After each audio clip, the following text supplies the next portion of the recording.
JAMFOB, yes, JAMFOB, JAMFOB. Look it up in the BJ Show .co-glossary.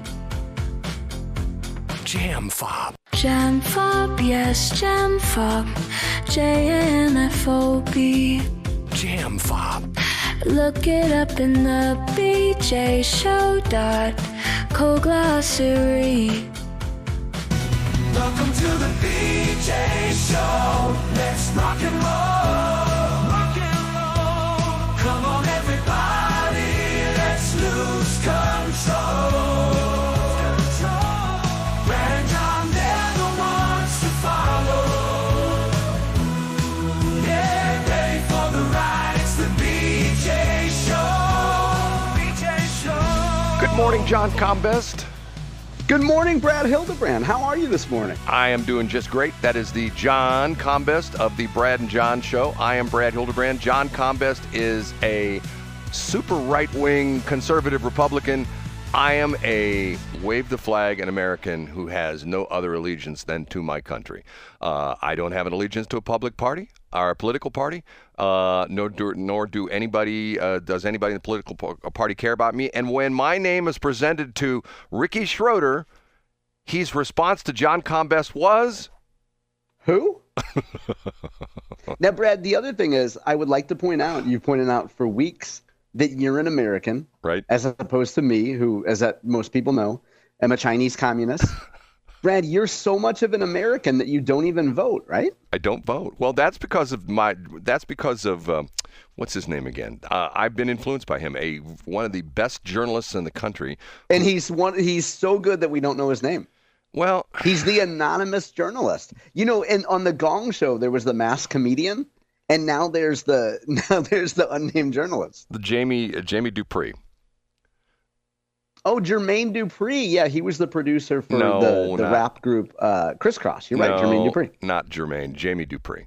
Jamie Dupree, I believe he's still working for what is left of Cox Media. I mean, Cox is selling off everything. Everybody's selling off everything. It's so discouraging. Okay, anyway, what we do is with this show, we start the show off with John Combest. Now, what John does is every single day for the past, are we now at 24 years, is it safe to say, or are we not there yet? Yeah, you know, I don't celebrate the anniversary publicly, but we've eclipsed 24 years now, Brad. 24 years, every single day, John's. And how many days have you missed since you started this 24 years ago, John? 0.0. John puts together this extensive list of all the important stuff going on in the state of Missouri. And nothing fancy. You go there's a bunch of links. And if you find something that's of interest to you, and I know you will, multiple things, click on that. And it'll take to you where the story is originating from. Website could be from a TV station, radio station, could be a newspaper. It could be a blogger. What's the guy, the crime guy that's doing the bang-up job? Not Elliot Davis, but the other guy's doing it. What's his name again? Oh, yeah, Jason Rivera. I've never linked to him on my website, but thank you, though, Brad. You really never linked him? I thought you had him linked once or twice, no? No, I haven't, but we've discussed him on the show for sure. Yeah, he's an independent journalist, does a great job. So what we do is we bring in this gentleman right here. We dust him off because he's in the grave in Norway. Why is he in Norway? We don't know. But anyway, here he is. And your name, sir? I'm Casey Kasem. And we start the countdown with? In third place. One of the topics that I think we do a good job on is looking at people who have been in the news for a long period of time, and then we don't hear about them for a while, and then coming back and saying, hey, where are they now? Sometimes their names pop back up. And this is one of those stories. Former Missouri House Speaker Dean Plocher among the candidates for judge. This is brought to us by Joe Holloman of the Post-Dispatch. And if I recall correctly, I also read this yesterday in Jake Crozen's outstanding Whispering Gallery newsletter.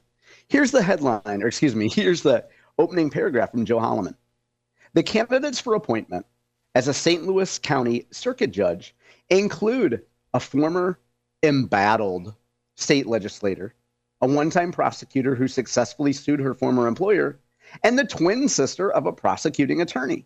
Now, that's a great lead from Joe Holloman because it puts an interesting spin on something that you would consider pretty boring, like a judgeship. But let's focus on Dean Plocher.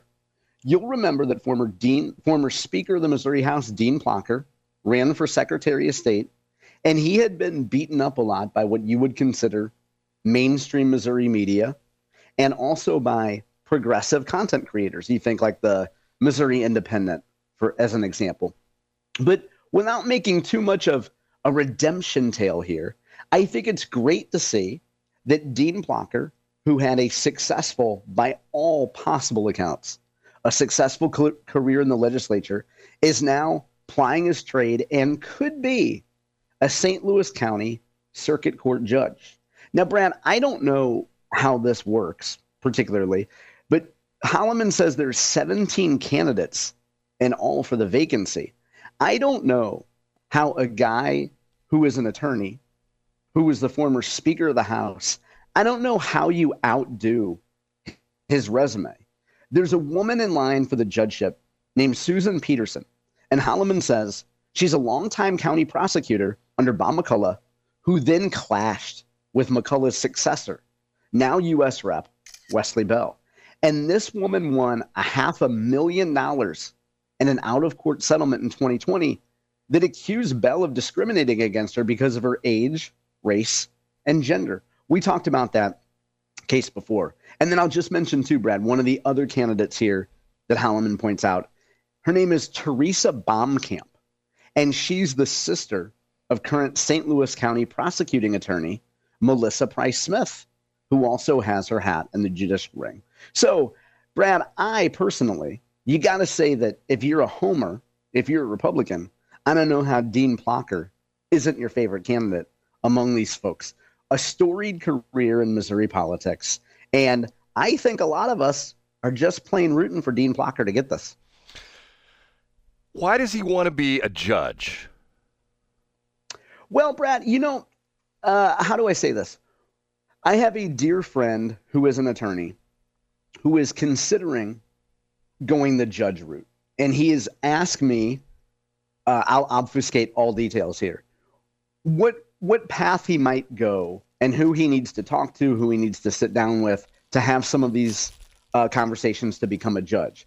I think at a certain point, if you're an attorney, you look at the life of a judge and the workload of some judges, and then the inherent prestige of being a judge, and say, I think that's how I want to go out. I want to go out being a judge. I've had enough billable hours at the big firm, or I've taken enough risks running my own firm that I'm just going to be a judge. I said that almost condescendingly. I'm just going to be a judge. I'm going to be a judge, and I'm going to reach the apex of my career and then go out as a judge. John, this is a friend of yours, and I assume he's a male, Correct, dude? Yep. A dude. Okay, can I give you my advice if he were to talk to me about this, if he would have said? Yeah, which I would never subject him to, but go ahead, Brad. What's your advice? I would look him deep in the eyes and said, let me tell you the situation.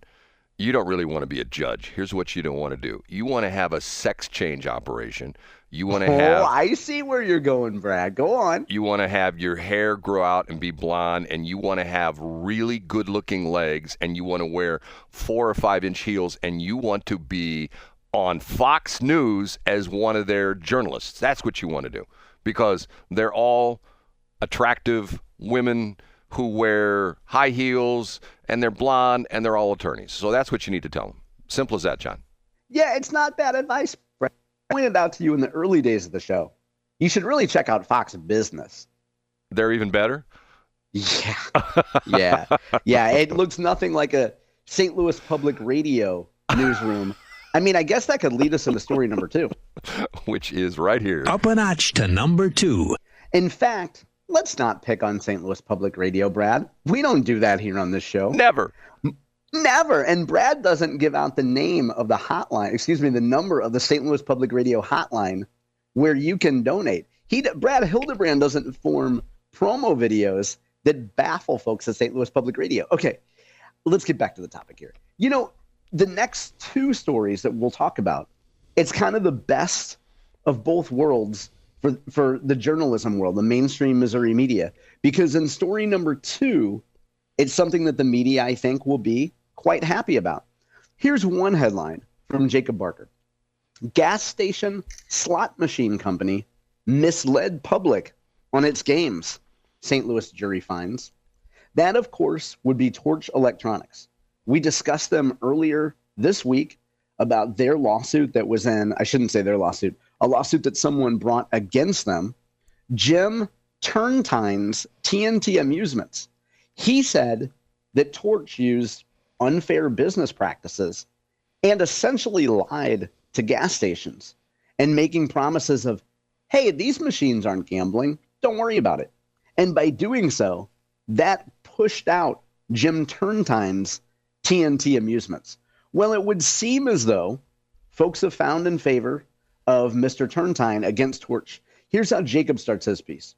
A federal jury on Monday found that Torch Electronics, the pioneer of unregulated slot machines in Missouri, made misleading statements about how its games operated and engaged in unfair competition. Though Turntine's legal team estimated his damages at around $121,000, Brad, I guess that's because of lost revenue, the 9-person jury awarded TNT $500,000 and found Torch had engaged in unfair competition under both federal and Missouri law. And then here's the kicker before you and I discuss this. Barker says the ruling could be a serious blow to an industry that has used a legal gray area, political donations, and high-powered lobbyists and lawyers to operate unregulated slot machines outside of casinos for almost a decade.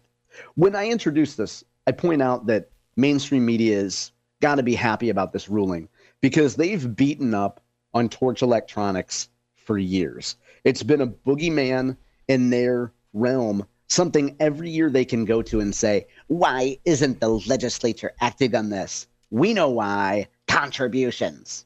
And if you're not familiar, Torch Electronics, Brad, takes the audacious position of making campaign contributions to elected officials. Now, unless I'm mistaken, you don't see any other large corporations in the state of Missouri attempting to influence public policy with campaign contributions. Have you ever seen that, Brad? Let me think. Ameren UE doesn't do that. Spire doesn't do that. No, not at all. Boeing doesn't do not that. At all. And None of them we do don't it. have any beloved sports teams that do that. Beloved sports teams, yes, and they just got there. I'm talking about the Kansas City Current, of course. Or, the Michael Burton River Otters. They're one of my favorite teams. No, but Brad, I know you have a take on this. I'm sure you have a take on this because we've discussed it before. I think two things can be true. I think you can look at these machines, and I'm just a simple-minded guy. I'm just a street hoodlum from Spanish Lake with a smooth brain. But it's hard for me to tell the difference between these games and what you would consider a traditional gambling machine. It sure as heck is going to be hard to convince 9 people who choose to live in the city of St. Louis that these games are different from gaming machines. So that can be true. And then you can also say that beating up on Torch Electronics because they give campaign contributions and they work the legislature effectively is not grounds to dispute their argument. You get what I'm saying? I do. And, you and I have talked about this before. By the way, first off, let me re-typify you. You're a self-deprecating dude who has steez from Spanish Lake. How's that? Is that better? Is it like steez is good. Yeah. I think Guru from Gangstar, who wrote My Steez, I think he just rolled over in his grave, Brad. He's buried right next to Camille Winter, Go ahead. See, what's funny to me about this is that I think you've pointed that out, that the bias of the media, right? Isn't that sort of what is on show here and in focus? Yeah, I think so. And so let's look at it this way. I think that not all people who criticize Torch Electronics are a bunch of anti-capitalist chi-coms, but I would say anti-capitalist communists all criticize Torch Electronics. And for those of you who may, let's get a little background. For those of you who may not be familiar with what we're talking about, Torch Electronics makes these pseudo gaming devices, which they've sort of found a gray area of the law, and they essentially have a revenue share deal with various gas stations. A couple gas stations I go to have them, and I think you mentioned you've been to a couple that have them as well too. Correct. Yep, you're right. I never see anybody playing them, and they're on a revenue share basis where they put them in the gas stations and they get a cut of the profits and stuff like that. And it's a very gray area of the law because they're not necessarily video poker, slot machine kind of games, but they are. Would that be sort of a good example of that, John? Yeah, I think that's fair to say. And because the qualm, I know we only have a few minutes left here, but I think that the argument that Torch makes is that they're not games of chance because you can actually look through some sort of prize viewer. That's not the correct term, but some sort of viewer, and you can see if your next spin or roll or whatever it is will be a winner. It's sort of telling you, hey, keep going because the next one's going to put money in your pocket. That's essentially what it does, correct? Yeah, you're exactly. And I don't mean to interrupt, Brad, but I think the takeaway from this, if I'm anywhere in the public policy arena, I look at this, particularly if I work for Torch, and I say, what did we learn? For example, the founder's wife did either a deposition or an interview where she's like, oh yeah, I don't play these games because I don't gamble. So a model in other states with other operators might be, I don't know, don't let your wife say she doesn't play your games because she doesn't gamble. Like there's probably a million things you could go back if you're Torch and say, we want to replicate a model in other states. We want to avoid some mistakes that we made in Missouri. How can we do this in Utah and California and wherever?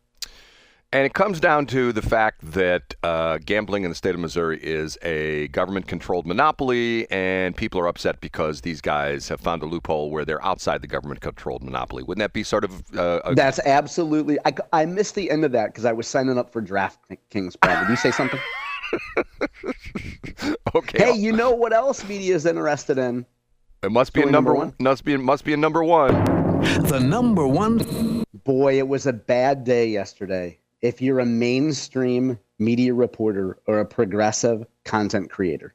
I'll read the headline from the Missouri Independent. Judge approves ballot language for amendment reinstating Missouri abortion ban.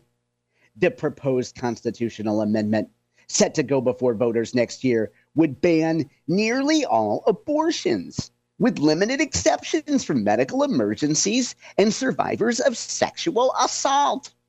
There was a whole lot of debate because Denny Hoskins would present language and then a judge would say, nope, try again.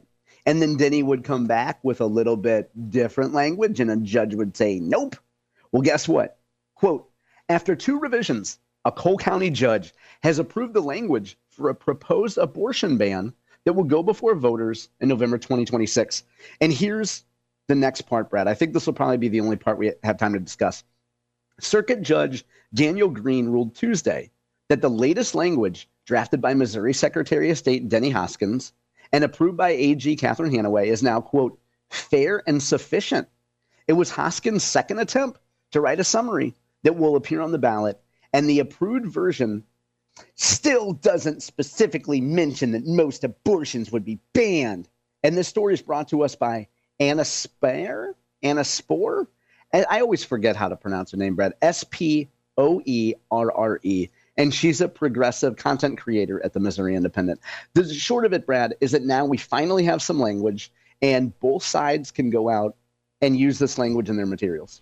John, once again, I say I'm so sick and tired of the abortion issue. I know it's some people, it's like one of these things where you got the pro-life and the anti-life people, if you want to call them that. They go back and forth. I don't get it. I don't understand it. Especially, I think I heard something the other day that, I don't know if this was a national number in the state of Missouri, but like 58% of the abortions now are done with the drug, which you get it like at the drugstore. Yeah, I believe that. So is this like sort of going after a problem that's not really a problem? You know what I'm saying? No, not at all. And I think to say that you're tired of the debate is normal for people to say. But I think that, there were probably people in the 1860s that were tired of debating slavery. Yeah, but, well, I'm not going to go with that analogy. But also, I think I'm not 100% convinced that the late Jim White hasn't invaded your body, Brad.